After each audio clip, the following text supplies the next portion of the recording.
ഒരു തുപ്പുനീരും അത് നിലത്ത് വീണ് ഇല്ലാ വക്കാത്ത് ഫീ കഫി റജുലും മിൻഹും. സ്വഹാബാക്കളിൽ നിന്ന് ഒരാളുടെ കയ്യിൽ അത് വീണിട്ടല്ലാതെ. നിങ്ങൾ എൻ്റെ ഈ വസ്ത്രമായിട്ട് പോകൂ, എന്നിട്ട് ഫഅൽഖുഹു അലാ വജ്ഹി അബി, എൻ്റെ ഉപ്പാന്റെ മുഖത്ത് ഈ വസ്ത്രം ഇടൂ, അങ്ങനെ ഇട്ടാൽ യഅ്തി ബസീറ, ഉപ്പാന്റെ കാഴ്ച തിരിച്ചു കിട്ടും. ഇത് നബി സ്വല്ലല്ലാഹു അലൈഹി വസല്ലം തങ്ങൾ അസാധാരണ മനുഷ്യരല്ലെങ്കിൽ പിന്നെ എന്താണത്? അവർ 1,00,000 ആളുകളുണ്ടെങ്കിലും കഫാനാമ റസൂലില്ല, റസൂലുള്ളാഹി സ്വല്ലല്ലാഹു അലൈഹി വസല്ലം വള്ളവർക്ക് മതിയായിരുന്നു. നമ്മൾ ഈ എപ്പിസോഡിൽ ചർച്ച ചെയ്യാൻ പോകുന്നത് തബറുക്ക്, തത്വം, മഹത്വം എന്ന വളരെ പ്രധാനപ്പെട്ട വിഷയമാണ്. ഈ വിഷയവുമായി ബന്ധപ്പെട്ടുകൊണ്ട് പല തരത്തിലുള്ള ആഖ്യാനങ്ങളും വ്യാഖ്യാനങ്ങളും ഒക്കെ നൽകുന്ന ആളുകളുണ്ട്. എന്നാൽ എന്താണ് ഈ ഒരു വിഷയം കൊണ്ട് നമ്മൾ അർത്ഥമാക്കുന്നത് എന്നാണ് നമ്മൾ ഈ വിഷയം ചർച്ച ചെയ്യുന്നത്. ഉസ്താദെ, എങ്ങനെയാണ് നമ്മൾ ഈ വിഷയത്തിലേക്ക് കടക്കുന്നത്? നമ്മളിപ്പോൾ നബി സല്ലല്ലാഹു അലൈഹി വസല്ലം തങ്ങളുടെ അസാധാരണ വ്യക്തിത്വത്തെക്കുറിച്ച് നമ്മൾ പറഞ്ഞു.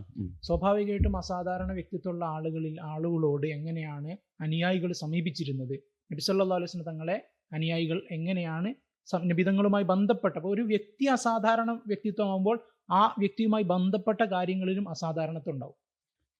സ്വാഭാവികമായിട്ടും ഉണ്ടാവുമല്ലോ. ഒരു വ്യക്തി അസാധാരണ വ്യക്തിത്വമുള്ള ആളാണെങ്കിൽ ചിലപ്പോൾ ഏത് വിഷയം, ഭൗതിക വിഷയങ്ങളിലാണെങ്കിലും നമ്മൾ സാധാരണ പോലെ അല്ല അയാൾ ജീവിക്കുന്നെങ്കിൽ അയാൾ ഉപയോഗിക്കുന്ന വസ്തുക്കളിൽ കുറെ നമ്മൾ ഉപയോഗിക്കുന്നതിനേക്കാൾ മഹത്വം എന്തെങ്കിലുമൊക്കെ തരത്തിലുണ്ടാവും. അതുപോലെ നബി സല്ലല്ലാഹു അലൈഹി വസല്ലം അസാധാരണ വ്യക്തിത്വമാണ്, നമ്മളെപ്പോലൊരു സാധാരണ മനുഷ്യനല്ല എന്ന് ബോധ്യപ്പെട്ടാൽ നബിതങ്ങളുമായി ബന്ധപ്പെട്ട വിഷയങ്ങളിലും ഈ അസാധാരണത്വം കാണാൻ സാധിക്കും. അങ്ങനെ ഒരുപാട് സംഭവങ്ങൾ, അത്ഭുതകരമായ ഒരുപാട് സംഭവങ്ങൾ നബിതങ്ങൾ ഉപയോഗിച്ച വസ്തുക്കളുമായി ബന്ധപ്പെട്ട്, നബിതങ്ങളുടെ ശരീരവുമായി ബന്ധപ്പെട്ടൊക്കെ ചരിത്രങ്ങൾ ഇഷ്ടംപോലെ ധാരാളം സ്വഹീഹ് ഹദീസിന്റെ സംഭവങ്ങൾ നമുക്ക് കാണാൻ പറ്റും. രോഗശമനത്തിന് വേണ്ടി നബിതങ്ങളെ സമീപിച്ചത്, നബിതങ്ങളുടെ വസ്ത്രം ഉപയോഗിച്ചത്, നബിതങ്ങളുടെ വിയർപ്പ് ഉപയോഗിച്ചത്, നബിതങ്ങളുടെ താടി രോമങ്ങൾ, തലമുടി രോമങ്ങളൊക്കെ ഉപയോഗിച്ച്, ഇങ്ങനെ ഒരുപാട് സംഭവങ്ങൾ നമുക്ക് കാണാൻ പറ്റും. ഇതാണ് നമ്മൾ ഈ വിഷയത്തിൽ നബിതങ്ങൾ അസാധാരണ വ്യക്തിത്വമാണ്, നബിതങ്ങളുമായി ബന്ധപ്പെട്ടവയും അസാധാരണം തന്നെ എന്നതാണ് ഈ തബറുക്ക് കൊണ്ട് നമ്മൾ ഉദ്ദേശിക്കുന്നത്. ആ വിഷയവുമായി ബന്ധപ്പെട്ടുള്ള ചർച്ചകളാണ്. ഇതിൽ കുറച്ച് സംഭവങ്ങൾ പറയാന്നുള്ളതാണ് നമ്മൾ ഈ വിഷയത്തിൽ ഉദ്ദേശിക്കുന്നത്.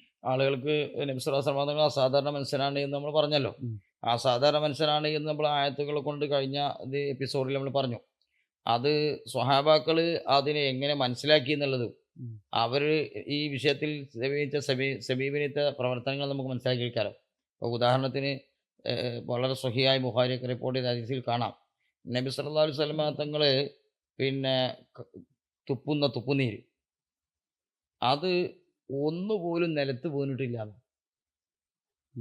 ഒരു തുപ്പുനീരും അത് നിലത്ത് വീണ് ഇല്ലാ വക്കാത്ത് ഫീ കഫി റജുലും മിൻഹും.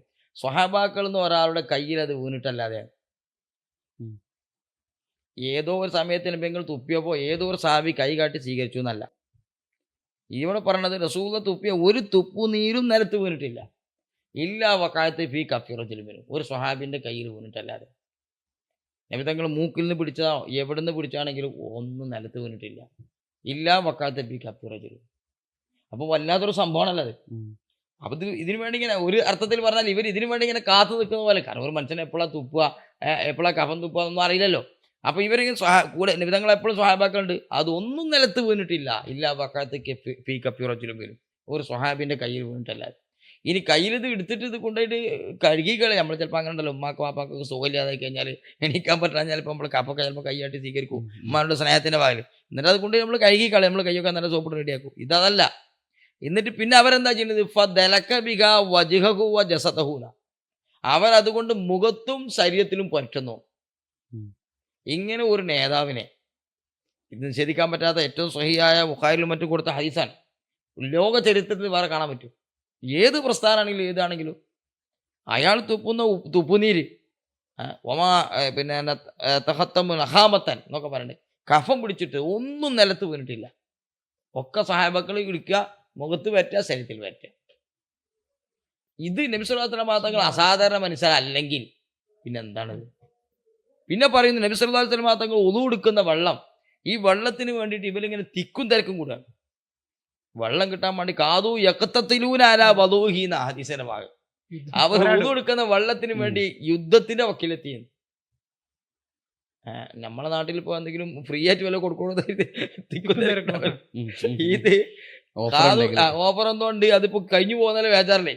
ഇവർ ഈ വെള്ളം കിട്ടാൻ വേണ്ടി അവർ കാതു യക്കത്തത്തിലൂന അലാ വധൂഹി, ഒരു സാധാരണ മനുഷ്യന് ഉളു എടുത്ത വെള്ളം വേറെ ആള് അത് എടുത്തു കൊണ്ടുപോകണമെങ്കിൽ, ഒരു യുദ്ധസമയത്ത് ഒരു അണിനിരത്തുമ്പോൾ സഫ് കെട്ടുമ്പോൾ ഒരു കോല് കൊണ്ട് അതെ അതെ കുത്തി അവസാനം റസൂലിന്റെ കുപ്പായം അയച്ച് കെട്ടിപ്പിടിക്കണം എന്നുള്ള അവർക്ക് അതിന്റെ ഇതിൽ കൂട്ടി വായിക്കേണ്ടതാണ്. അതെ, അതെ. തീർച്ചയായും ഒരുപാട് വേറെ യുദ്ധ സമയത്തിൽ സ്വഹാബാക്കൾ വന്നിട്ട് പറയുന്നത് വെള്ളമില്ല റസൂല്, നമ്മളടുത്ത് വെള്ളമില്ല. അപ്പൊ റസൂൽ ചോദിച്ചു ആരത്തെങ്കിലും കുറച്ച് വെള്ളം ഉണ്ടോ? അപ്പോൾ ഇത്തിരി വെള്ളം ഒരാളത്തുണ്ട്. ആ വെള്ളത്തിൽ കൊണ്ടുവന്നിട്ട് അതിൽ റസൂൽ കൈവച്ചു. കൈവച്ചപ്പോൾ വെള്ളം ഇങ്ങനെ വരികയാണ്. വെള്ളം വരിക എന്ന് പറഞ്ഞാൽ എത്ര വെള്ളം വരും? കുറച്ച് വെള്ളമല്ല, കയ്യിനുള്ളിൽ നിന്ന് ഈ വെള്ളം വരുന്നേ. വെള്ളം ഇങ്ങനെ വന്നിട്ട് അവർ 1500 ആളുകൾ കുളിച്ചു, 1500 ആളുകൾ കുടിച്ചു, 1500 ആളുകൾ വുളു എടുത്തു. അപ്പോൾ എത്ര ലിറ്റർ വെള്ളം വേണ്ടി വരും? ഈ വെള്ളം മുഴുവൻ കയ്യിൻ്റെ ഉള്ളിലൂടെ വന്നു എന്നാ. എന്നിട്ട് ഈ ഹദീസ് റിപ്പോർട്ട് ചെയ്ത ജാബിർ തങ്ങൾ പറയാണ്, അവർ ലൗകാനു പിന്നെ മിഅത്ത് അൽഫിൻ, അവർ 1,00,000 ആളുകളുണ്ടെങ്കിലും കഫാനാമ റസൂലില്ല, റസൂലുള്ളാഹി സ്വല്ലല്ലാഹു അലൈഹി വസല്ലം വെള്ളം അവർക്ക് മതിയായിരുന്നു. 1,00,000 ആളുണ്ടെങ്കിൽ 1,00,000 ആൾക്ക് കുളിക്കാനും കുടിക്കാനും ഒക്കെ ഉള്ള വെള്ളം ഈ കൈൻ്റെ വിരൽ കൊണ്ട് വരിയിരുന്നു. ആ തോതിൽ നമ്മളെ ഇപ്പോഴത്തെ ഭാഷ പറഞ്ഞാൽ 5 HP മോട്ടറിൽ വെള്ളം വരുന്ന മാതിരി ഈ കൈയിൻ്റെ വിരൽ കൂടെ വെള്ളം ഇങ്ങനെ വരികയാണ്.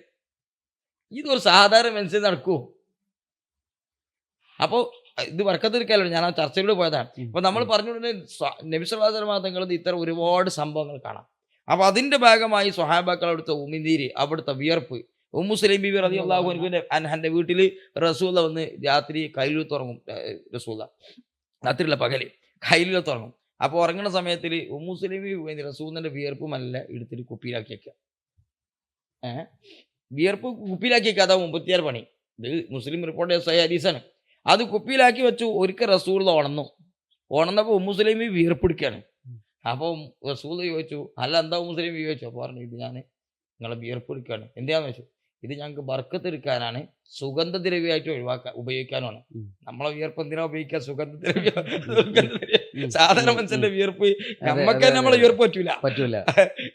നമ്മളെ വിയർപ്പ് സുഗന്ധദ്രവ്യമാക്കാനും ബർക്കത്തെടുക്കാനുമാണ്. അപ്പൊ എന്നാ റസൂൽ പറയണ്ടേ, ഈ ജാതി സിർക്കൊന്നും ചെയ്യണം മുസ്ലിം, ഇതൊക്കെ സിർക്കാണെന്നല്ലേ പറയണ്ടേ? റസൂൽ പറഞ്ഞ അസബത്തി, നീ ചെയ്തത് സവാബാണ്, ഇതാണ് ശരി എന്ന് കൃത്യമായിട്ട് റസൂൽ പറഞ്ഞു കൊടുക്കുക. ഇങ്ങനത്തെ എത്ര 100 കണക്കിനെന്ന് പറഞ്ഞാൽ പോരാ സംഭവങ്ങൾ നബി സല്ലല്ലാഹു അലൈഹി വസല്ലം തങ്ങളെ ബർക്കത്തിൽ കാണാം. അത് വസ്ത്രം കൊണ്ട് അസ്മാ റളിയല്ലാഹു അൻഹ, ആയിഷ ബീവി റളിയല്ലാഹു അൻഹയുടെ സഹോദരിയായ അസ്മാ റളിയല്ലാഹു അൻഹ അവർ പറയുന്നുണ്ട്, ഒരു സുദീർഘമായ ഒരു ഹദീസാണ്. ആ ഹദീസിൽ മഹദി പറയുന്നുണ്ട്, ഞങ്ങൾ റസൂലുള്ളാഹി സ്വല്ലല്ലാഹു അലൈഹി വസല്ലമയുടെ വസ്ത്രം കൊണ്ട് ബറക്കത്തെടുക്കാറുണ്ടായിരുന്നു. നബി തങ്ങൾ ധരിച്ചിരുന്നൊരു ജുബ്ബ, ആ ജുബ്ബ ഉപയോഗിച്ചുകൊണ്ട് മഹദി പറയുകയാണ്, ഹാദിഹി കാനത്ത് ഇൻദ ആയിഷത്ത റളിയല്ലാഹു അൻഹ, ഇത് ആയിഷ ബീവിന്റെ അടുത്തായിരുന്നു ഈ ജുബ്ബ. വലിയൊരു സംഭവമാണ്. ആ സംഭവത്തിന്റെ അവസാനം പറയുകയാണ്, ഇത് ആയിഷ ബീവിയുടെ അരികിലായിരുന്നു ഈ ജുബ്ബ ഉണ്ടായിരുന്നത്. അങ്ങനെ ഹത്ത ഖുബിലത്ത്, ആയിഷ ബീവിയുടെ റൂഹ് പിരിയുന്നത് വരെ, മഹദി വഫാത്താകുന്നത് വരെ. ഫലമ്മ ഖുബിലത്ത് ഖബൽതുഹ, അങ്ങനെ ആയിഷ ബീവി വഫാത്തായപ്പോൾ പിന്നെ അത് എൻ്റെ അധീനതയിലായി മാറി. വക്കാന നബി സല്ലല്ലാഹു അലൈഹി വസല്ലം യൽബസുഹ, നബി തങ്ങൾ ഇത് ധരിക്കാറുണ്ടായിരുന്നു. മാത്രമല്ല ധരിക്കാറുണ്ടായിരുന്നു എന്ന് പറഞ്ഞാൽ അവിടെ സ്റ്റോപ്പ് ചെയ്യല്ല, ഹിസ്റ്ററി വിശദീകരിക്കല്ല. ഫനഹ്നു നഗ്സിലുഹാ ലിൽ മർദാ, ഞങ്ങൾ അത് കഴുകിയിട്ട് രോഗികൾക്ക് വേണ്ടി ആ വസ്ത്രമിട്ട് കഴുകുമായിരുന്നു. എന്നിട്ട് യുസ്തഷ്ഫ ബിഹ, അതുകൊണ്ട് ഷിഫാ തേടുമായിരുന്നു. നബിതങ്ങളുടെ വസ്ത്രമിട്ട വെള്ളം കൊണ്ട് രോഗികൾക്ക് ഷിഫാ തേടുമായിരുന്നു. ഇതാണ് തബറുക്ക്, ബർക്കത്തെടുക്കാൻ. നബിതങ്ങളുടെ വഫാത്തിന് ശേഷം, ആയിഷ ബീവിയുടെ വഫാത്തിന് ശേഷം ഈ വസ്ത്രം ആരുടെ കയ്യിൽ വന്നു? മഹദിയായ അസ്മാ റളിയല്ലാഹു അൻഹയുടെ കയ്യിൽ വന്നു. എന്നിട്ട് അവരുടെ അരികിൽ രോഗികൾ വന്നാൽ ഈ വസ്ത്രം വെള്ളത്തിലിടും, ഈ വെള്ളം അവർക്ക് കൊടുക്കും, രോഗശമനത്തിന് വേണ്ടിയിട്ട് അത് ഉപയോഗിക്കുമായിരുന്നു. ഇത് ഒന്നും കൂടി ചിന്തിക്കേണ്ടാണ് ഈ ചരിത്രം. നബി തങ്ങളെ വഫാത്തിന്റെ ശേഷമാണ്, മരിച്ച സമയത്ത് മാത്രമല്ല മരിച്ചതിന് ശേഷമാണ്. ഒന്ന്, രണ്ടാമത് ശരീരത്തിന്റെ ഭാഗമല്ല, വസ്ത്രം, ശരീരത്തിൽ നിന്ന് പൊട്ടിയതാണ്. അപ്പൊ നബി തങ്ങളോട് ചേർന്ന സാധനത്തെ പോലും ഇത് കിട്ടുകയാണ്. അസാധാരണത്തെ നമ്മൾ പറയാനല്ല, നേരത്തെ പറഞ്ഞ സംഭവം, ആളുമായി ബന്ധപ്പെട്ട സാധനങ്ങൾക്ക് പോലും ഇങ്ങനെ ശരീരത്തിന്റെ ഭാഗമായിട്ട് കുറെ കാണാം. മുടി, റസൂലുള്ള മുടി പിന്നെ വെട്ടിയാൽ എന്താ ചെയ്യാ? റസൂൽ ഒരിക്കൽ ഒരു സാഹിബിനെ വിളിച്ചിട്ട് പറയാൻ, മുടി കളഞ്ഞപ്പോൾ അതിന് പകുതി ഒരു സാഹിബിക്ക് കൊടുത്തു, ബാക്കിയുള്ളത് മുഴുവൻ ഓരോരുത്തർക്കടി വീതം വെച്ചു കൊടുത്തു. മുടി വീതിക്കുക, ഓരോരുത്തർ ഓരോ മുടി മുടിയിൽ പോവാ. നമുക്ക് മാനസികമായി ചിന്തിച്ചാൽ ഇന്ന് എത്ര വലിയ നേതാവാണെങ്കിലും ആരെങ്കിലും ഇതൊക്കെ ചെയ്യും. അപ്പൊ അവരിത് കൊണ്ടുപോയിട്ട് വെക്കുകയാണ്. ഇപ്പൊ ഖാലിദ് ബിൻ വലീദ് റളിയല്ലാഹുവിന്റെ ചരിത്രത്തിൽ കാണുന്ന ചരിത്രം, ഒരു യുദ്ധം ശക്തമായി നടന്നുകൊണ്ടിരിക്കുമ്പോൾ ഖാലിദ് ബിൻ വലീദ് റളിയല്ലാഹുവിന് പെട്ടെന്ന് യുദ്ധം നിർത്താൻ ഓർഡർ. മൂപ്പരാണ് യുദ്ധത്തിന് ക്യാപ്റ്റന് നിർത്തിയേക്കാൻ പറഞ്ഞ യുദ്ധം നിൽക്കുമല്ലോ, നിർത്തിയേക്കാൻ പറഞ്ഞു. എന്നിട്ട് മൂപ്പർ പറഞ്ഞു, എന്റെ തൊപ്പി പോയിന്. അങ്ങനെ എല്ലാവരും കൂടി മൂപ്പര് തൊപ്പി തരും, യുദ്ധം നിർത്തിച്ചിട്ടാണ് തൊപ്പി തരുന്നത്. കിട്ടി നോക്കുമ്പോൾ ഒരു കീറ തൊപ്പിയുള്ളേ, നമ്മളെ ഭാഷ പറഞ്ഞ കീറ തൊപ്പി. അപ്പൊ സ്വഹാബാക്കൾ ചോദിച്ചു, ഈ കീറ തൊപ്പിക്കാ യുദ്ധം നിർത്തി തരുന്നതെന്ന് ചോദിച്ചു. അപ്പൊ മൂപ്പർ പറഞ്ഞു, ഈ തൊപ്പിന്റെ ഉള്ളില് റസൂലുള്ളാഹി സ്വല്ലല്ലാഹു അലൈഹി വസല്ലം മുടി, അന്ന് വിതരണം ചെയ്ത മുടി ഉണ്ടായി, വളയുമോ, അത് വെച്ച് തൊപ്പിൻ്റെ തുന്നി തുന്നി പിടിച്ചു. പിടിപ്പിച്ചതാണ്. അതുകൊണ്ടാണ് ഞാൻ യുദ്ധത്തിലൊക്കെ ജയിക്കുന്നത്. ഈ തൊപ്പിട്ട് ഈ നയിച്ച ഒരു യുദ്ധവും പരാജയപ്പെട്ടിട്ടില്ല. ഇതാണ് സ്വഹാബത്ത്. സ്വഹാബത്തിന്റെ തബറുക്കാണ് ഈ പറയുന്നത്. ഉം, ഇപ്പൊ ഇവരുടെ ഈ യുക്തി വെച്ചിട്ട്, ഇപ്പോഴുള്ള വഹാബികളുടെ യുക്തി വെച്ച് ഇവരൊക്കെ ഇസ്ലാമിന്റെ വൃത്തത്തിൽ നിന്ന് പുറത്തല്ലേ. അസ്മാ റളിയല്ലാഹു അൻഹ വസ്ത്രം ഇട്ടിട്ട് അതിന്റെ വെള്ളം കൊടുക്കുന്നു.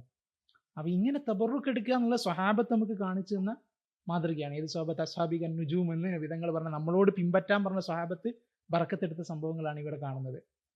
അപ്പൊ തബറുക്ക് എന്ന് പറയുന്നത് ഇസ്ലാമിൽ അടിസ്ഥാനപരമായി ഉള്ളൊരു വിഷയമാണ്. ഈ സംഭവങ്ങളിലൂടെ തന്നെ സഹാബാക്കളും താബീങ്ങളും ഒക്കെ ഒക്കെ തുടർന്ന് വന്ന ഒരു സംഭവമാണ്. ഒന്നാണ്. മുൻകാല പ്രവാചകന്മാരിൽ ഒരുപാട് ഇത്തരം സംഭവങ്ങൾ കാണാലോ. അതായത് അവരല്ല വ്യക്തിത്വം, അവരുടെ മുജിദാത്തായിട്ടല്ല, അവരുമായി ബന്ധപ്പെട്ട സാധനങ്ങൾ. വസ്ത്രത്തിന്റെ തന്നെ ഇപ്പോൾ യൂസുഫ് നബി അലൈഹി ഇസ്ലാമിന്റെ ചരിത്രത്തിലുണ്ട്. യക്കൂബ് നബി അലൈഹി ഇസ്ലാം യൂസുഫ് നബി അലൈഹി ഇസ്ലാമിനെയും ബിന്യാമിൻ അവരെയും കാണാതെ ദുഃഖിതനായി കാഴ്ചയൊക്കെ പോയിട്ടുണ്ട്. അങ്ങനെ അവസാന സഹോദരന്മാർ സൂറത്ത് യൂസുഫിൽ വളരെ മനോഹരമായി വിശദീകരിക്കുന്ന ചരിത്രമാണ്. അങ്ങനെ അവസാന സഹോദരന്മാർ പിന്നെ യൂസുഫ് അലൈഹി ഇസ്ലാമിന്റെ അരികിൽ ചെന്നു, കാര്യമൊക്കെ ബോധ്യപ്പെട്ടു. ഇത് യൂസുഫ് അലൈഹി ഇസ്ലാം ഞങ്ങൾ കിണറ്റിലിട്ട സഹോദരനാണെന്ന് ബോധ്യപ്പെടുന്നു. അങ്ങനെ ഉപ്പാന്റെ വിശേഷം ചോദിക്കും. ഉപ്പാടെ വിശേഷം ചോദിക്കുമ്പോൾ ഉപ്പക്ക് കാഴ്ച പോയിട്ടുണ്ട് എന്ന് പറയുന്നു. അപ്പം എന്ത് ചെയ്യുന്നു? ഈ യൂസുഫ് അലൈഹി ഇസ്ലാം പറയുന്നത്, നിങ്ങൾ എൻ്റെ ഒരു കമീസ് കൊടുക്കുക. ഏത് കമീസിന്? യൂസുഫ് അലൈഹി സ്വലാത്തു വസ്സലാം കിണറ്റിൽ വീണപ്പോൾ ധരിച്ചിരുന്ന ആ കമീസിന് ഒരു ചരിത്രമുണ്ട്. ആ ചരിത്രം പറഞ്ഞാൽ നമ്മുടെ എപ്പിസോഡ് കുറെ നീണ്ടുപോയി. വലിയൊരു ചരിത്രം, ഇബ്രാഹിം നബി അലൈഹി സ്വലാമൊക്കെ ബന്ധപ്പെട്ട ഒരു ചരിത്രം അതിലുണ്ട്. ആ വസ്ത്രം അങ്ങനെ യൂസുഫ് അലൈഹി സ്വലാം പറയുന്നുണ്ട്, ഇദ്ഹബൂ ബി ഖമീസി ഹാദ. സഹോദരന്മാരോട് പറയാണ്, നിങ്ങൾ ഇനി വീട്ടിലേക്ക് പോകുമ്പോൾ ഉപ്പാക്ക് കാഴ്ചയില്ല എന്ന് പറയുമ്പോൾ പറയാണ്, നിങ്ങൾ എൻ്റെ ഈ വസ്ത്രമായിട്ട് പോകൂ, എന്നിട്ട് ഫൽഖുഹു അല വജ്ഹി അബി, എൻ്റെ ഉപ്പാന്റെ മുഖത്ത് ഈ വസ്ത്രം ഇടൂ. അങ്ങനെ ഇട്ടാൽ യഅ്തി ബസീറ, ഉപ്പാന്റെ കാഴ്ച തിരിച്ചിട്ടു. ഏതെങ്കിലും ഐ ഹോസ്പിറ്റലിൽ പോകാനോ അല്ലെങ്കിൽ ഏതെങ്കിലും ഡോക്ടറെ അടുത്ത് പോയിട്ട് ഇന്ന മരുന്ന് കുടിക്കാനല്ല പറയുന്നത്. എൻ്റെ ഈ വസ്ത്രം നിങ്ങളുടെ കൊണ്ടുപോയിടും ഉപ്പായുടെ മുഖത്തേക്ക്. അതോടുകൂടി ഉപ്പ ആരാകും? യഅ്തി ബസീറ, ഉപ്പാന്റെ കാഴ്ച തിരിച്ചു കിട്ടും. ഇതാണ് ഈ തബറുക്ക്. അത് യൂസുഫ് അലൈഹി സ്വലാമുമായി ബന്ധപ്പെട്ടതാണ്, ഇബ്രാഹിം നബി അലൈഹി സ്വലാമുമായി ബന്ധപ്പെട്ടതാണ് ഈ വസ്ത്രം. വസ്ത്രം ഇവിടുന്ന് പുറപ്പെട്ടപ്പോൾ യാക്കൂബ് നബി ഇവരറിയുന്നുണ്ട്. യൂസുഫ് എന്ന് പറയുന്നുണ്ട്, യൂഹ് നബിന്റെ വാസന എനിക്ക് കിട്ടുന്നുണ്ട്. അപ്പൊ മറ്റൊരു പറയാൻ പിന്നെ നിങ്ങൾക്ക് എന്താ ഭ്രാന്താണെന്ന് ചോദിക്കുന്നുണ്ട്. കാരണം എന്നോ മരിച്ചു പോയവരെ കണക്കുള്ള യൂസുഫ് നബിന്റെ വാസന അവിടെ കിട്ടുന്നത്. ഇതൊക്കെ അത്തരം നബിമാരിൽ തന്നെ ഉണ്ടായിട്ടുണ്ടെങ്കിൽ നബി സല്ലല്ലാഹു അലൈഹി വസല്ലം തങ്ങളെ കുറിച്ച് പിന്നെ എന്ത് പറയാം? സയ്യിദുൽ അംബിയാ വൽ മുർസലീൻ, ഇവരൊക്കെ നേതാവ്.